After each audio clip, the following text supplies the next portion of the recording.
میرے اور آپ کے آقا و مولا نے ارشاد فرمایا قیامت کے دن میرے سب سے قریب وہ ہوگا جو کثرت سے میرے اوپر درود پڑھنے والا ہوگا۔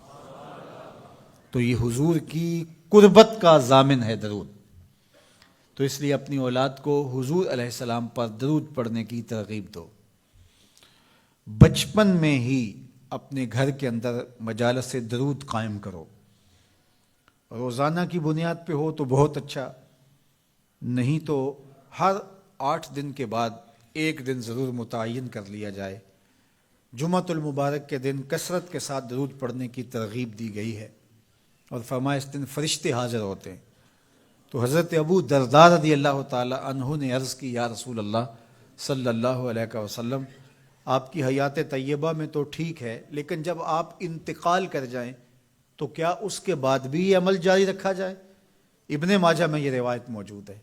تو حضور علیہ السلام نے حضرت ابو درداء سے فرمایا، ہاں میرے وصال کے بعد بھی اس عمل کو جاری رکھنا، اور ساتھ ارشاد کیا کہ ان اللہ حرم علی الارض ان تاکل اجساد الانبیاء فنبی اللہ حی یرزق، اللہ نے مٹی پر حرام کر دیا ہے کہ وہ نبیوں کے جسموں کو کھائے، نبی قبروں میں زندہ ہوتے ہیں اور ان کو رزق بھی دیا جاتا ہے۔ تو کہا کہ یہ میرے بعد بھی میرے اوپر درود کے سلسلے کو جاری رکھنا۔ تو ایک مومن تو درود کے ساتھ جڑا ہوا ہے، وہ تو درود کے بغیر دن گزار ہی نہیں سکتا، الگ سے نہ بھی پڑھے تو اس کو نماز کے اندر درود پڑھنا ہی ہوتا ہے۔ درود ابراہیمی تو نماز کا حصہ بنا دیا گیا، اور اس کو کثرت کے ساتھ درود پڑھنے کی ترغیب دی گئی۔ تو درود ایک ایسا وظیفہ ہے کہ جو اپنی زندگی میں جتنا زیادہ شامل کر سکتے ہو اتنا زیادہ شامل کر لو۔ ویسے بھی درود پڑھنے سے بچوں میں تقدس پیدا ہوتا ہے، بچے پاک دامن رہیں، عفت مآب رہیں، ان کی طبع میں تقدس رہے۔ آپ چاہتے ہیں، ہر ماں باپ چاہتا ہے، اور پھر دور موجود کے اندر جو فتنے ہیں تو بہت ضروری ہے کہ ہماری اولادیں تقدس مآب رہیں۔ تو ان کو درود کی ترغیب دو، تو اس کا عملی نتیجہ یہی ہوگا کہ ان میں تقدس کا جوہر پیدا ہوگا، اور ان کی عصمت کی حفاظت رہے گی۔ اور درود شریف پڑھنے والے بچے اور درود شریف نہ پڑھنے والے بچے دونوں کی عادات میں فرق ہوتا ہے۔ درود پڑھنے والوں کی طبع میں رقت، لطافت، نرمی، محبت، شفقت جیسے جذبات پیدا ہوتے ہیں۔ یہ درود شریف کا عملی نتیجہ ہے۔ بعض لوگوں کو شکایت ہوتی ہے کہ ہمارے بچے بڑے اکھڑ ہیں، بڑے تند مزاج ہیں، بڑے سخت گیر ہیں، تو اس کا علاج کیا ہے؟ تو اس کا علاج یہی ہے کہ ان کو درود کی تسبیح دو۔ درود اکڑ توڑ دیتا ہے، طبیعت کی تندی نکال دیتا ہے، طبائع کی تلخیاں ختم کر دیتا ہے، محمد عربی کے نام کی مٹھاس پیدا کر دیتا ہے۔ حضور کا نام شہد سے میٹھا ہے، دل آویز ہے، کھنڈ میں اتنی مٹھاس نہیں ہے، شکر اور گڑ میں اتنی مٹھاس نہیں ہے، شہد میں اتنی مٹھاس نہیں ہے، قند اور نبات میں اتنی مٹھاس نہیں ہے جتنی نام محمد میں رکھی گئی۔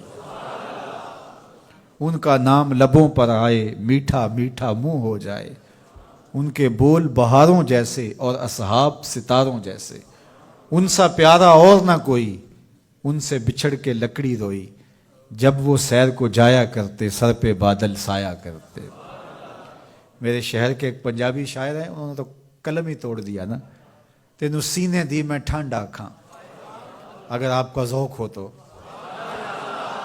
تینوں سینے دی میں ٹھنڈ آکھاں، شہد گلاب تے کھنڈ آکھاں، تینوں نبیاں دا میں لاڑا آکھاں، تیرے ہجر دے وچ میں ہاڑا آکھاں۔ تو ان کا نام ہی میٹھا ہے، دل آویز ہے۔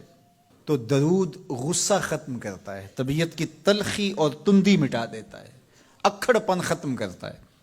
تو آپ اگر چاہیں کہ اولاد اکھڑ ہے تو ان کو کسی طرح درود پہ لے آئیں، درود کی تسبیح ان کے ہاتھ میں دے دیں، تو ان کی طبع میں نفاست بھی آئے گی، ان کی طبع میں لطافت بھی آئے گی، ان کی طبع میں رقت بھی آئے گی، ان کی طبع میں محبت بھی آئے گی، ان کی طبع کے اندر جو ہے وہ لیاقت بھی پیدا ہوگی۔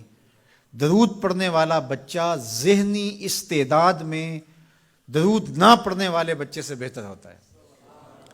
یہ بھی آپ تجربہ کر کے دیکھ لیں، دو بچے برابر ذہنی استعداد رکھتے ہوں اور ان میں سے ایک بچہ درود پڑھتا ہو اور ایک درود نہ پڑھتا ہو تو درود پڑھنے والا بچہ آگے ہوگا۔ یہ درود کی برکتیں ہیں، یہ درود کی رحمتیں ہیں۔ تو درود کثرت سے پڑھنا اپنی اولاد کو سکھائیں گے۔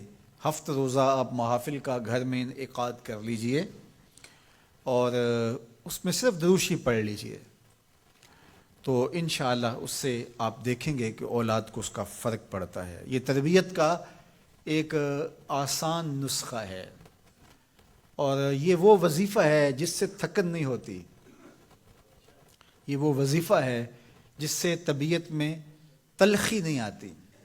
کہتے ہیں وظیفہ میں نے پڑھا ہے تو وظیفہ پڑھتے پڑھتے میری طبیعت میں یہ ہو گیا ہے، وہ بات کہتے ہیں وظیفہ الٹ پڑ گیا ہے۔ بڑے وظیفے الٹ پڑھ سکتے ہیں لیکن درود الٹ نہیں پڑھتا، درود ہے ہی سیدھا، یہ الٹوں کو بھی سیدھا کر دیتا ہے۔ تو درود پڑھیں اور یہ منہ بھی میٹھا رکھے گا، یہ دل بھی ٹھنڈا رکھے گا، یہ دنیا بھی ٹھنڈی رکھے گا اور آخرت بھی ٹھنڈی کر دے گا۔ درود چراغ بھی ہے، درود کستوری بھی ہے، خوشبو بھی ہے، مہک بھی ہے، شہد بھی ہے، گلاب بھی ہے، کھنڈ بھی ہے اور سینے کی ٹھنڈ بھی ہے۔ تو درود اپنی طبع کے اندر اچھی طرح سے راسخ کر لیں اور اپنی اولادوں کی طبع میں اس کو راسخ کریں۔ اس سے آپ عملاً دیکھیں